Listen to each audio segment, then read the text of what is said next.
He's very well known in our communities. He received his undergraduate degree in North Carolina Central. He went to Indiana University and got his master's in library science and went on to get his doctorate and his in library science in information systems. We welcome your experience, sir. He served 8 years on the, is it the Stagville Foundation, which is the largest plantation in the South and employed, well, I'm not sure if I should say employed, maybe not. I think They we have, had don't we have some 900 people in slaves. here associated with Stagville? I've been there, lived in Durham. I know. Yes. We know. Okay. We know. Yes, They two had others. upwards of 900 slaves. He's also served as president at Hope House for 8 years and is currently the forever honorary vice president of Hope House. So we welcome your experience and your expertise. Let's have it for Dr.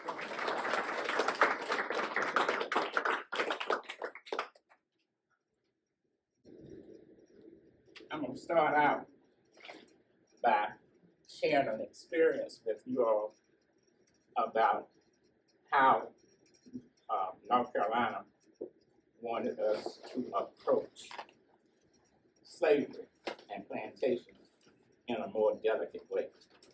I'm being very political, am I not?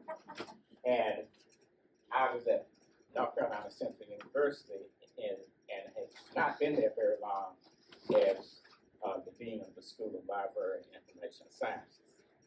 And I was down here at Elizabeth City State University, and I wasn't in my teaching field. I had started out at the age of 16 doing computational research, editing of theses and different things like that for the state legislature and so forth. So I stayed with what I wanted to do, which was to get a degree in history. And my area that I wanted to do it in was colonization, European colonization. So I did go to NCCU, it's called North Carolina College then, and went in the history department. Hi. And decided I wanted to get on fast track. And I got through everything in 3 years, and the registrar called me up and said, you need 2 more courses. And if you get those courses, you can graduate in December, which meant I was a year ahead because they used to graduate in June.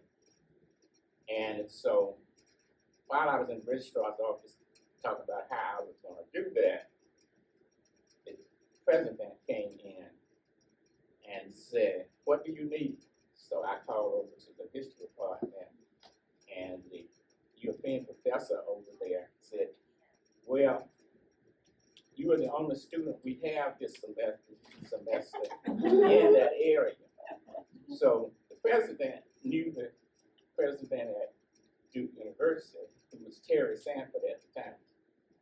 And so he went over and talked to the chairman of the history department, and he came back and said, we haven't let any blacks come in yet. And so they called me up and told me that. Well, I had been running around with a group of university partners who were getting prepared for ministers and stuff like that over in this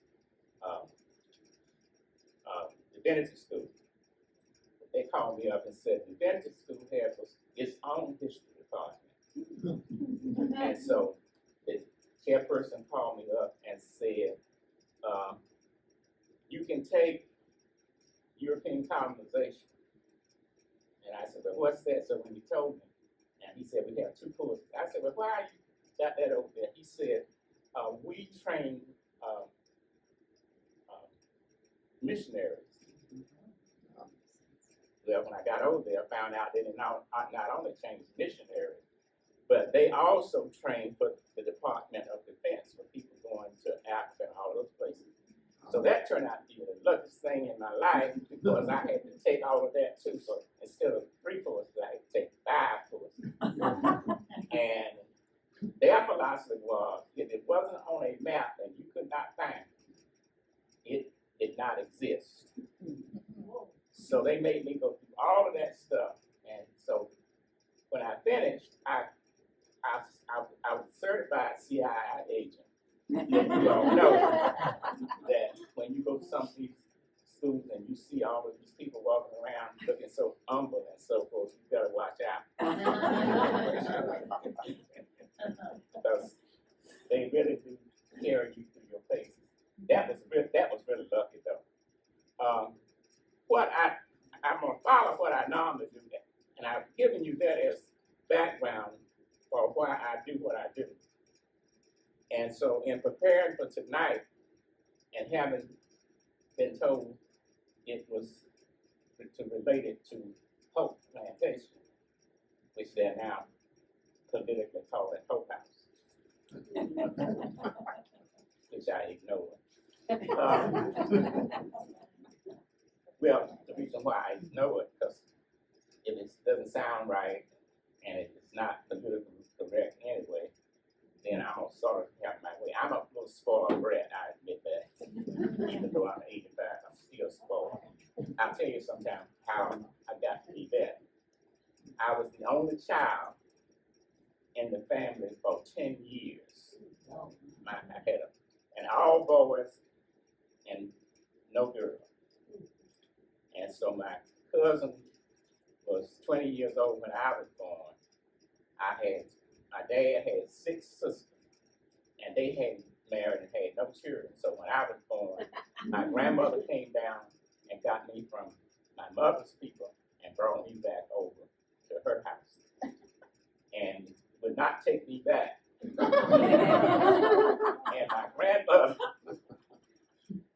my mother came over and wanted to get me back, and her mother agreed that I should stay there. So that's what I did. Well, since I was the only boy in the family on all sides at that time, all of the men were running after me because they wanted me to be their hunter. They were going to teach me how to hunt and do all of that. Guess what? I couldn't stand hunting. So they had to throw it for hands. And so that's why I'm sort of spoiled. But seriously, the reason why I'm trying to let you know why in Berkeley County you have to be spoiled, because otherwise it's rough. And the reason why I'm saying it's rough because of the fact that everybody's related. So you know the worst thing you can have in the South is a family feud.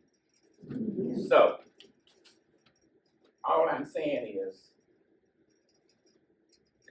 let me put it this way. I have a saying in North Carolina, you will never win without some Democrats voting for some Republicans. So that ought to tell you. Do I have to tell you anything else? Okay, now, here's why I'm saying that, and why I'm using this book on slave counterpoint, because there were really arguments about whether we should be teaching about slavery. And that's what I had to face when I went to Berkeley. In fact, I think that's why they called me down there, because they couldn't agree and nobody else would dare try to make them do anything but me.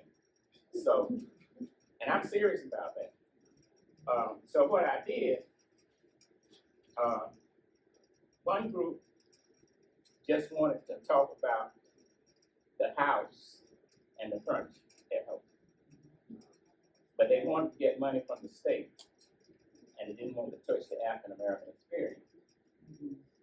And so all they wanted to do was go up and have some parties and drink tea and their Bloody Marys on Saturday morning. And by the way, if you get invited to the Bloody Marys, you know you're in. So I got invited to the Bloody Marys on Saturday morning, and would have been the only black person there. So at least I got to work with them and understand North Carolina called me up and was shocked that I was down there. And they said, well, how did you do that? And I said, well, Cameron West is my uncle. And he was the chairman of the Board of Higher Education. And so what he would do was come over to Durham, and they had what I call Bloody Mary parties over there. And I had to go back and take something to him. And he said, well, where are you from? And they said, he's one of us, and he's from Berkeley County. So he said, but what are you getting ready to do now? I said, well, I've already finished everything, and I got one more semester. And he said, you know anything about Black history? That's what he told me. And so I said, yeah, what? And he said, Sam Duncan is going to be in charge of that. And he's in Salisbury, and he wants somebody to come down there and start working on the project there with him. So that's what I did. I went down there and got that and got it all in place. And then what I did was put it all together, and I didn't like what I saw. So then I went to Germany because I found some of the best books over there. They were in German too. And so I had all of the stuff out, and then the teachers got mad because they didn't want the German books in there. They just want them all in English. And I said, well, the best books I found thus far, not written in North Carolina, in the United States. Yeah, they got mad with me about that.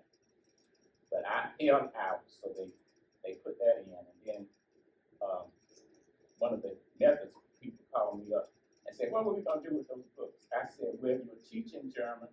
Why don't you get the people who are teaching German to use the books and have them to read in German? They said, oh, that's a good idea. So I'm telling you that also because I believe in keeping everything in context. And one thing that this country is having a problem about is the fact that we are in a global society, and we got a global environment over here, and we all act like we just came around the corner, and that you have to know everything that we know. And so my philosophy has also been that in a global environment like we're in, we need to do more with folklore and so forth. Because I hear people arguing about something, and they don't know they think they're arguing, but they really are not disagreeing. Because if you know folklore, you will understand that some words and different things that you do are done a different way. And if you know these different ways and have respect for them, you have less conflict.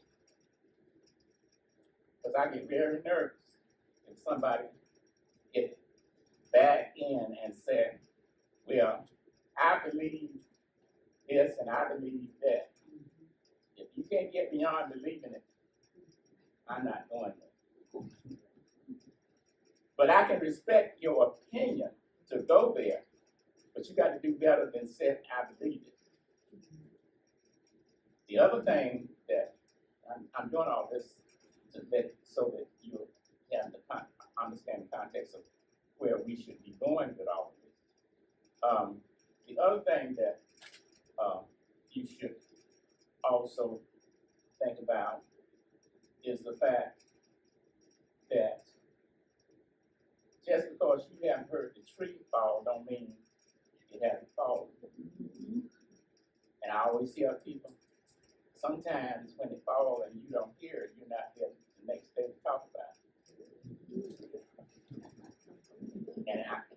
And I'm using that because what I'm saying is sometimes people don't listen, and then they get run over and wonder why. And by the way, we've been having worldwide wrestling too long. Because the politics on both sides is looking more like Tuesday night worldwide wrestling. They know it's not for real. It's just for entertainment. So You all understand my philosophy and where I'm coming from? All right, now let's get down to Berkeley County. You'll understand why. I think you already know. I know.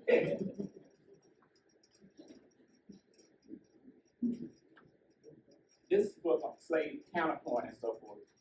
The reason why I had to use this is because in Virginia, slaves are treated differently than they are in North Carolina. And they view everything differently. You wouldn't think that. But South Carolina is a little bit smarter than North Carolina. Sometimes they are and sometimes they're not. And I'm still talking about how you deal with blacks, white, and otherwise. I'm gonna let you all draw some conclusions for yourself. In South Carolina, they had a rule, and it's more recent than you think, and what I'm saying that it was way back when, but not so recent. The legislature, the southern states were trying to decide who was black and who was white. And you definitely need to know that if you're in Berkeley County. So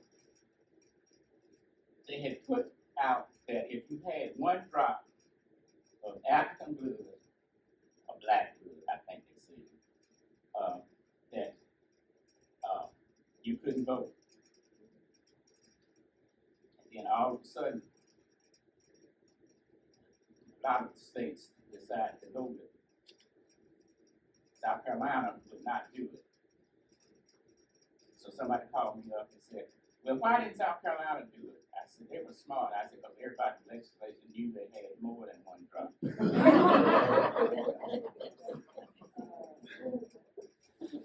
Okay. That sounds funny, doesn't it? But that's the real thing. I'm dead serious now. I mean, there's some real stuff. Now, in Berkeley County, the old saying is, if you're in Berkeley County, you have to be very careful who you talk about, because you could be talking about yourself.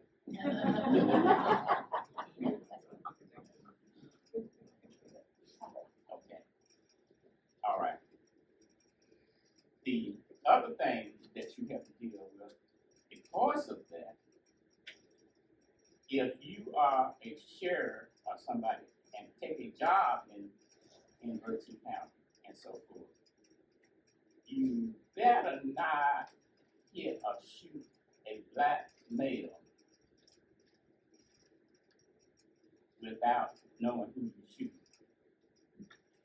Because if you shoot the wrong one, and his father turns out to be white, you in trouble. Because they'll tell you in a minute, that's my son, you better not touch him. So a lot of the leaders, when they hire people who are not from Berkeley County and know where they are, the first thing they tell them, you better not shoot any black males. Have you thought about the fact that you don't see any cops or anybody shooting the black males over there? Okay. So I'm being very forthright about the uniqueness of, and now I'm going to go and throw in Juwan County. Now, all of you, if you want to know the truth, Berkeley County was in Juwan County to 1722. And then Berkeley County became the largest geographic area in this part of the state. We had 7 other counties in it, and then it took all that stuff out. And when you go around in different places, you can end up having different culture patterns and so forth. And so when you move from one geographic location to the other, you have to know where you are. And I'm going to give you an example of what I did. When they put the, start putting in new lights and all this kind of stuff, and do energy and all of them, doing it, one guy called me up and said, we're gonna give grant donations and so forth. So he was in Martin County, so I told him, how much you gonna give? He told me, I said, you don't have to do more than that. I said, and then while you were doing it, you're gonna have to put a black project in there too. And he said, why? I said, of course. In these Windsor, Berkeley County, and these various places, you still have to have a white project and a black project. Am I right? That's right. If you don't, you can have. Okay.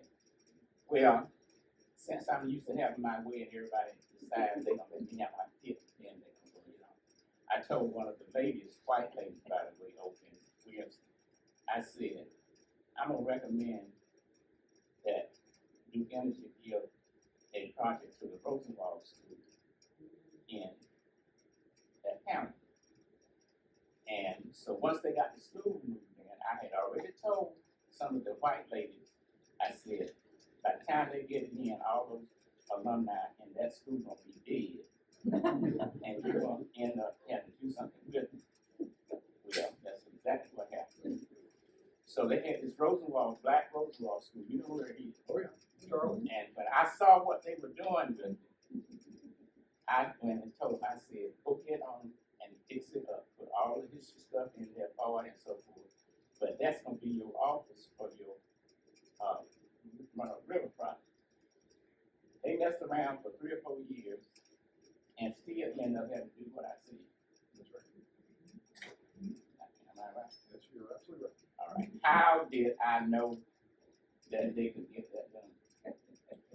Because this guy who was running that project is married to my cousin. And they live in California and he's in charge of the Duke Energy Foundation.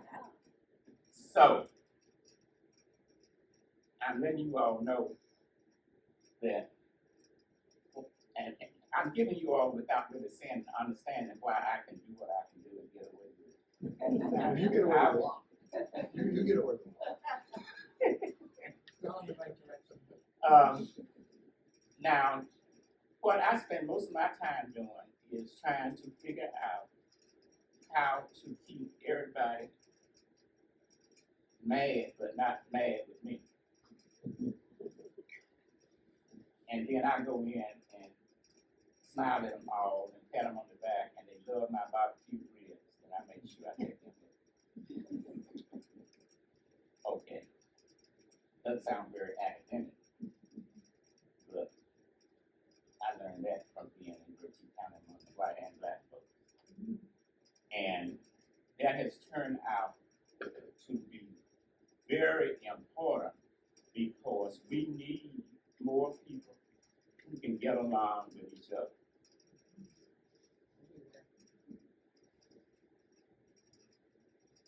Because we don't know how to do it. Guess what?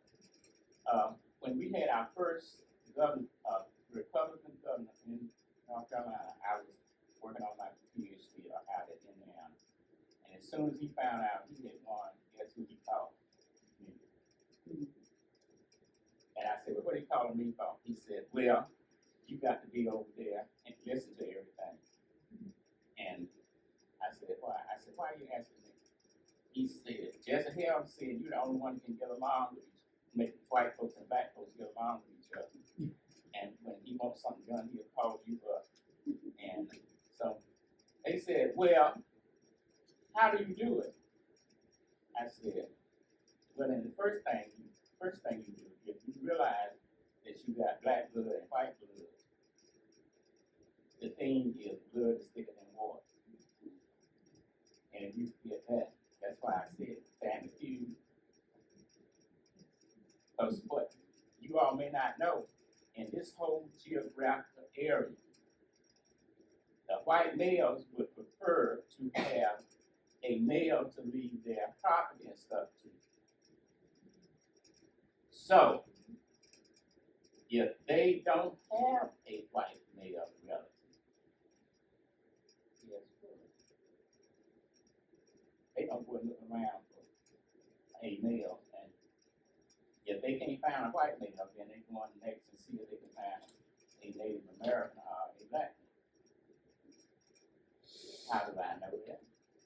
Because when I retired and came down here and went to Bun's Barbecue, one of my white male cousins came up to me with his daughter in the car and said, she doesn't want to keep it, so and so and so. I would much rather have a black male with it, but since I don't have one, you will get it. And I responded, I'm almost 85 years old. If you think I'm gonna be bothered with another farm, you got something coming. So I went and found him, since he wanted a white male. I went and found him a white male silk lip to do that. Now the reason why I'm saying that also is that the thing that, based on what I had to do to keep the slave stuff in there, I decided I was going to have a theme. And I did this theme of, I'm giving you the reason after I tell you what it is. Interpreting slavery in the plantation South. I didn't say it in North Carolina. I did not say it in South Carolina. I said plantation South, which includes Mississippi, Texas, all that. Because then I wanted to set the curriculum up and start out with everybody studying where their folks were. That's why I start out with genealogy. When you're in the South, you have, don't you know how people say, where are you from and who's your family? And then after that, what church do you go to? Okay. Well, when we got ready to put the program together in Bertie County, I took the genealogy first, and then we went and followed the migration patterns from Bertie all over the country. I want to know where they were. And then what I did was took all of the plantations in Bertie County. I'm talking about the large one. I don't want to mess with the smaller ones and so forth, because everybody knew everybody anyway.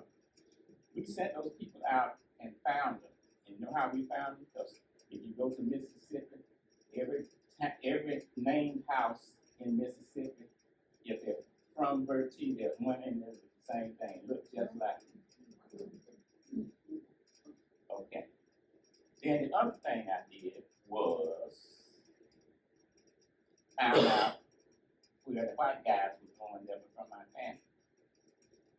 And the ones from Mississippi like to go to Indiana. But I didn't know they were there until I got there. Okay. So when I got there and worked on my PhD, I was told I had to go and get so many courses in the business school, so many in math, and a whole bunch of stuff. So I was trying to get my dissertation done first, so I made sure that I got what I needed. Well, I got over in the business school, and there were a bunch of Japanese and Chinese in the class with me, and the guy did not want them in his class. So the first thing he did, he walked in and looked around, and he said, he more or less said he was a racist, and that he didn't want any foreigners in there and blacks. So they got so nervous, they got up and walked out and quit class. And some of them even left. Well, I looked at him. I said, "Where are you from?" He said, "Mississippi." And I kept talking to him, and he said, "I don't want you in here either." So I said, "Well, I'm gonna give you the answer I started giving you, but I said I'll do that later." So I found out that he in the country club, and he had a favorite spot he liked to eat lunch every day. So guess what I did? I went and got me a membership in the country, and got me a seat right next to him. And so he came in there and he said, "Are you following me?" I said, "Yeah." I said, "I can't come to your class, but I can follow you everywhere you're going if I want to, as long as my money don't run out." And so then he started talking to me, and then I found out that he was one of my relatives. No. And no joke. The whole thing changed. And I ended up in that family with the point that they all went there. They had special pens. And now had red and gold. So I ended up with the red pens and so forth. And then when we came back here to North Carolina, they played Chapel Hill, and they called me up and got mad because I didn't come over to Chapel Hill to the game. And then I said, you keep forgetting, I couldn't go to Chapel Hill, even with my relatives there. And they said, oh! But you know what they did, don't you? They had that party that night. I came to the Chapel Hill party. Because I didn't feel like having a family feast. The point I'm making is North Carolina and this country is more family oriented than most people realize. And if the politics get out of hand, if you remind them of that, then you can do stuff. Because in Berkeley County, what we used to do was we didn't care if you were a Republican or not. You came to the Thanksgiving party for the mayor cook. Now you could be in any party you wanted, but you better come. Because if you didn't and you ran for office, you were in serious trouble. By the way, even just him knew that. But one day we got in stuff so bad, I went to just him, got on my cell phone, and I said, look, this is serious. So if you don't want me to come to your front door, I'm willing to go to your back door. And after he stopped laughing, he didn't believe I had heard enough to say it. So one day he said, well, you seem to do all that stuff. I said, well, in Berkeley County, you can't be having a periodic complex and you'll be eating alive. Am I right? That's right. Okay.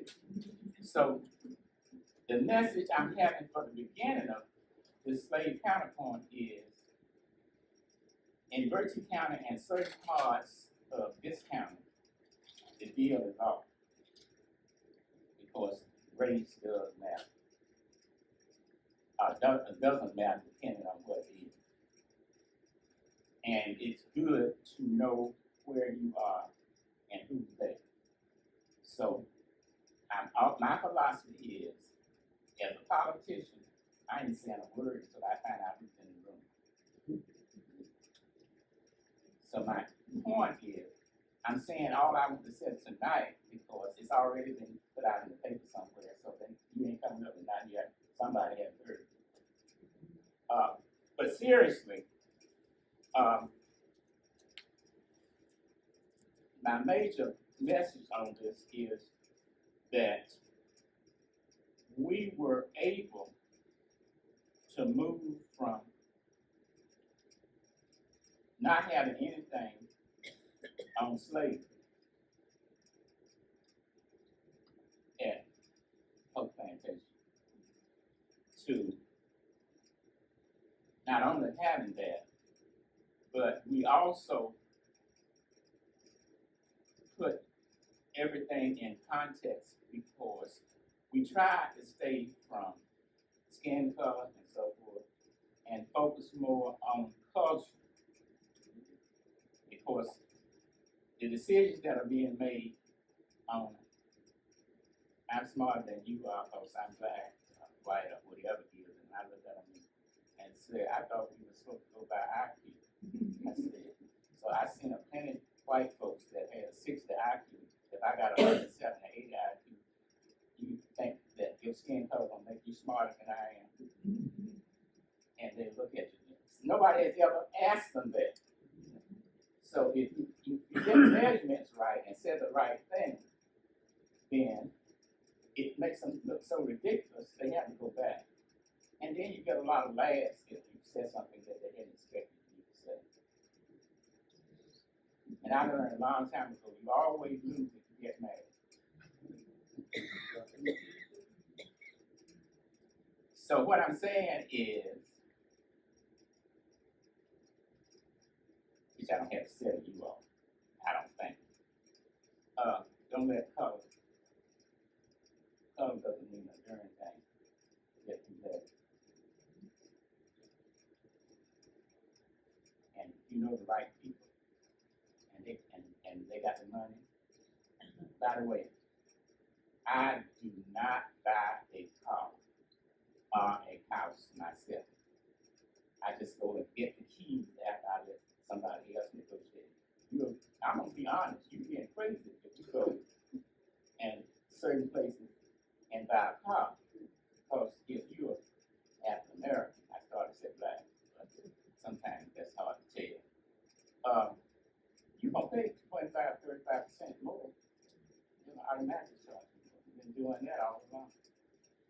Because I'm being a little bit more personal now to let you know when we were coming along, we were getting at least 25 or 30 cents less for our crops as black. So we have a cousin who's from the Outler family, and he had been given 1,500 acres. And so we decided to pool everything, and then he was in charge. Now, in truth, my black grandfather had more than he did. But he wasn't crazy enough to go out there and think he was going to be treated black. So we just put everything out there and we stay out of place. I'm not going to let black keep me from making money. I don't have to be in charge if it's going to be $1 million versus 500,000. So I'm just today letting you all know what we try to get everybody, regardless of your culture. Notice I didn't say your skin color, your culture, to make a difference. Now, what has that resulted in with the subject? This is the last book that we did that includes Hope Plantation. And the reason why I'm not saying that much about Hope, because Hope is in the Indian Woods location, and it wasn't taken. It was bought from the Custer Road Tribe. So from the point of view of its location and so forth, it has always been in the woods. Near the recreation center? Near Blue Jay? They call that Indian Woods, but Indian Woods really goes all the way up near our hospital, all the way out here to the sound right Oh, there. really? Oh, yeah. Anybody here know where Bremerge is? Grew up there, Okay, Cash Road. right. All of that's where the Indians were, all the way out there, from the Roanoke River all the way around to Williamston, Martop, all the way up to Lewis and so forth. And so whenever they said Indian Woods, I include, because all of that is Indian Woods. Sure. Yeah, all of that stuff there is Indian Woods. So I didn't want you to think I wasn't there. But in this book, I brought this along because this is the last one we did. And I brought it along because in here, you can see a lot of what I have said confirmed here. And how many of you know Peter Brasco?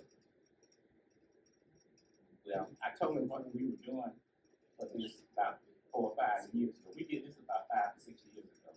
And he wrote the one on the yoke. Moses Hill and all that crap. Moses Hill was my great-great-grandfather. Wow. And he married a bomb. And then I got all that crowd that you saw over there. Yeah. They had Bonds, Rasmus, Gillum. That was for. I spoke to Mrs. Schrock the other day. Yeah. And she was with we had with the man from down here, and they have a sign up in Washington DC. It's really a historic sign. It's still up. I think Mr. Trump is talking about taking it down. It's taking a long time. Huh? It's taking a long time. That's true. So does that go through all the history of Bertie County? Is that what that book is made of? Yeah, that's what it's called, but it's really more genealogy. Oh, Yeah. I always try to tell the story through the genealogy because it's more personal. You get more things. You don't miss anything. David Shushelski was trying to decide what he was going to do, and he came to me and he was saying, "There's not anything I can do on this because I couldn't find anything." Blah blah blah. And I told him where to go and find it, and it was in the same topic where one of the top historians in the country supposedly had written the definitive history. And I told him, I said, when you got to that, he decided he wanted to leave that out. And I told him what library to go in and where on the sheriff's, where it was, and all that kind of stuff. Because people keep forgetting the best way to hide something is put it right in plain sight. Really? Guess what? Somebody was trying to get some information. They were talking about the Catholic Church and what was going on, with the women and men and all that kind of stuff. And somebody said, "You don't seem to be doing anything but yarn about that." I said, I told them 10 libraries where they could go in and the whole set, Cooperton's Life in the Middle Ages. They give you the complete thing on what the men and the women were doing in the Catholic Church.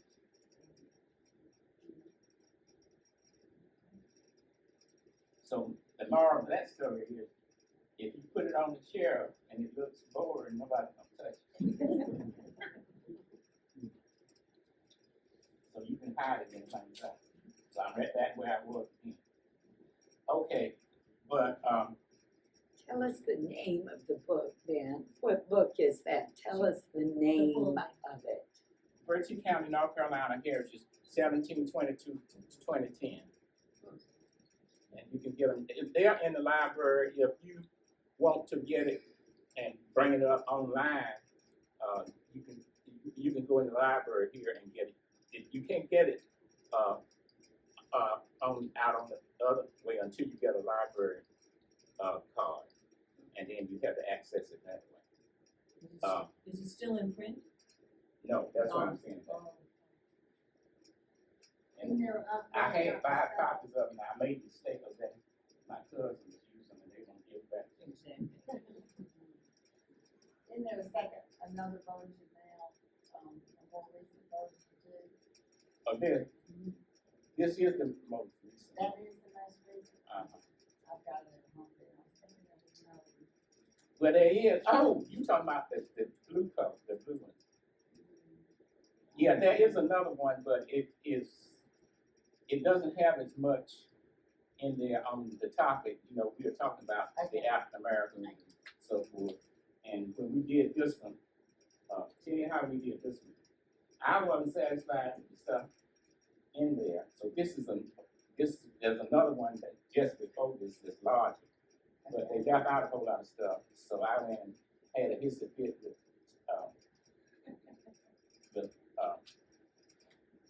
my cousins, the ones I just told you about. So we set up and got together and one Saturday morning and gossiped about who did this and so forth, and then went and footnoted it out and got the stuff straight. And what we went back and put in here were some of the African Americans who were the overseers. Did you realize there were African American overseers on these large families?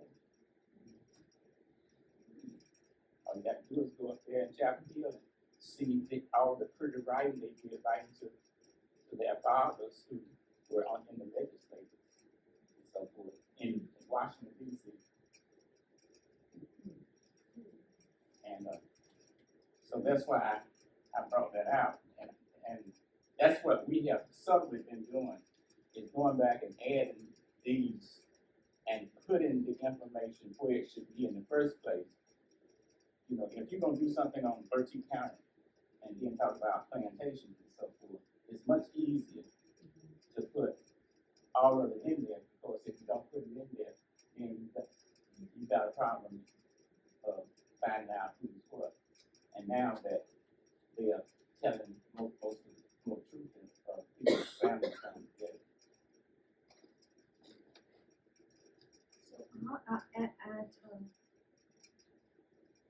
So, I'm just gonna call it. How are you addressing, talking about slavery there? Are there I don't know, are there some Or your outbreaks there? genealogy fails, right? Your genealogy fairs, but I mean, is there, what physical things are there that kind of explain Well, the history? I don't go that much. We had put the genealogy in there to get more in depth. Yeah, just Oh, that was even know. But the first thing we did was to talk about, since plantation is farming, that's a farming thing. So Louisiana State has a agriculture department, and it also has a business school. And so I told them agriculture is really a business.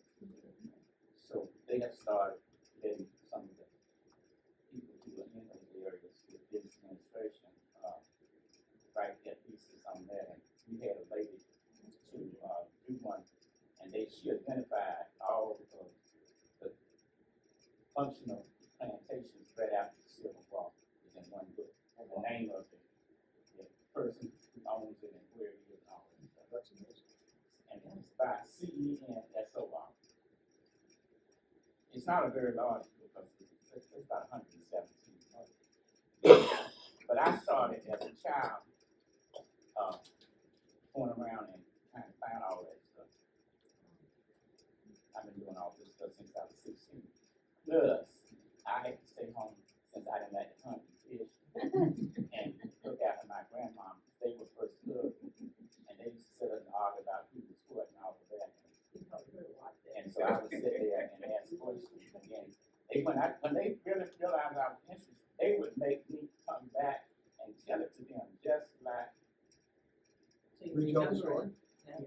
Yeah. and I started talking when I was 6 months old. So I always tell people, I will take a whole lot to my brother.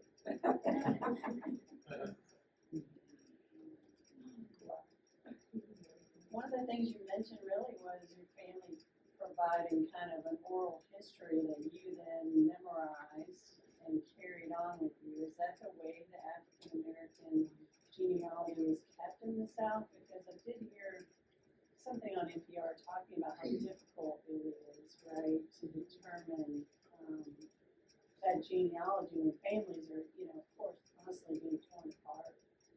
Is that Well, a lot of them being torn apart because, and I hope nobody wants to put me in jail after saying this, but so many of them are passing. You got more white folks in the black community than you have black folks in the white community. I mean, they pass. On the Gilman side, my great grandmother is white. And if I had been in Virginia, because of that, I would have been white, even with the black. That's what shook everybody up. I always said the most dangerous thing in this country right now is if you got some black folks out there who are passing as white. Ain't nothing about that. But you can flip that. Some of you in here may have more black blood than you realize. And then we've had some Ku Klux Klan members to find out that, and they went and hired them. What is the genealogy fair? Is that what you call it? Yes. Yeah, At home. yeah, we started having that to get the white folks out there who had the records. Because there were no records except the ones they had, you know.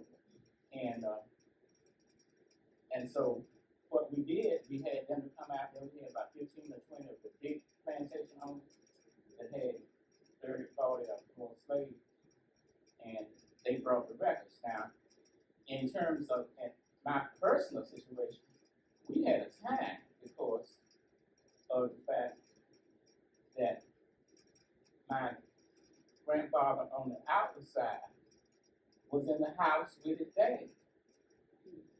And his mama was his dad's first cousin. And they were in the house. See, that all started because black folks didn't believe, and nobody else for that part, believed that they were out of wedlock children were living in there. He was the firstborn child, male. Going right back to it. Okay. Then he was given his cousin as his cook, and she stayed in the house with him. And then they went to Chapel Hill School. You took your own cook and everything to Chapel Hill. And so he was there with his child. The child was in the house with him. He kept him with him all his life. And then when he got married, his wife told him she wanted her child to be Junior. He had given the name Junior. And so when he did that, he realized he was going to have a problem. So what he did, he deeded him 500 acres from his estate right then. Then after the Civil War, you know, a lot of them lost their money because they invested in stuff. And my grandfather, my great-grandfather, had put all of his in the bank in New York. And then he ended up having to help his father and his half brothers and sisters get back up on their feet. There's a whole lot of that information. I've been watching episodes, seasons and episodes of Finding Your Roots, because I've been watching it for a long time, but I've missed some episodes and some seasons. It has been loaded as of January 25. Every single season and episode is now on Prime. Right. So all these questions you're mentioning and what he's talking about, you learn so much Right. from that show. It's amazing. Yeah. And also, now that you brought that up, the YouTube, Yep, you can get it on YouTube as well. but YouTube has come up and started doing scenarios to show rich white folks how they are messing up, because I'm glad you brought that up, because there are so many rich black folks out there that they don't even know or think about. It's got more than they have. Yes. You see, one of the wealthiest people in North Carolina is not the Duke family, it's a black family. Which I ain't gonna say who they are. Dr. Speller, I was just gonna add, you know, you're talking about mixing it up, Dr. Speller, you know, in 1584, 100 Englishmen lived here for a year in London with Ralph Lane. And about the same time, 300 black slaves got stolen from St. Augustine. Right. Things have been mixed up ever since. I usually they'll mix up the whole For sure. It's called sex. Dr. Speller, it's 6:30, so we need to kind of wrap things up, but it's been very, very interesting, and I want to thank you. But if people have questions and that sort of thing, maybe they can talk to you. Yeah. Did you all get what I was trying to make tonight? Yes. Yes, sir. You mentioned about the Virginia slaves were different than North Carolina slaves. How is that? Slave is slave, right? What makes it different? Well, a lot of the slaves in Virginia were indentured servants before they were slaves. See, they could have been slaves and then you could get a switch. See, a lot of people were brought in by pirates. And when they were taken off the ships, they negotiated with the person who got them, and if they worked 7 years, they were free. Yeah. So, but we didn't have what we would call chattel slave labor. Would have now until 1715. So the 1600s in Virginia is when all that was going on. And they had a big headache. That girl brought that out, and she graduated from Chapel Hill, Yes. and they one of the trustees was paying the stipend for her professorship, and he said no. And she left. Nicole And then I called him up and gave him a hard time, and so he gave the stipend to Howard University. That's where she went. Is she still there? Yes. Yeah. Is she good? So there in Berkeley County is, to me, it's only hearsay, I haven't read it, but about the actual Indians and Indian wood taking in slaves that were either freed or escaped, and they blended, which further gives you a whole another race. Is that true? They blended more with the Europeans and the early African Americans. That were here before plantations. Yeah. And also, a lot of the Europeans married the Indians out of North Carolina and Virginia before the first European males that came in. There were no white males. I mean, white females down here. They were hunting and trapping and doing all that kind of stuff. And in fact, on the outer side, my great aunt was the last mother of the Bear Clan of Tuscarora. Cherry. All of the Cherry. If you're Cherry, you're and that's who the outlet was married into. Thank you, Dr. Stoller. Okay.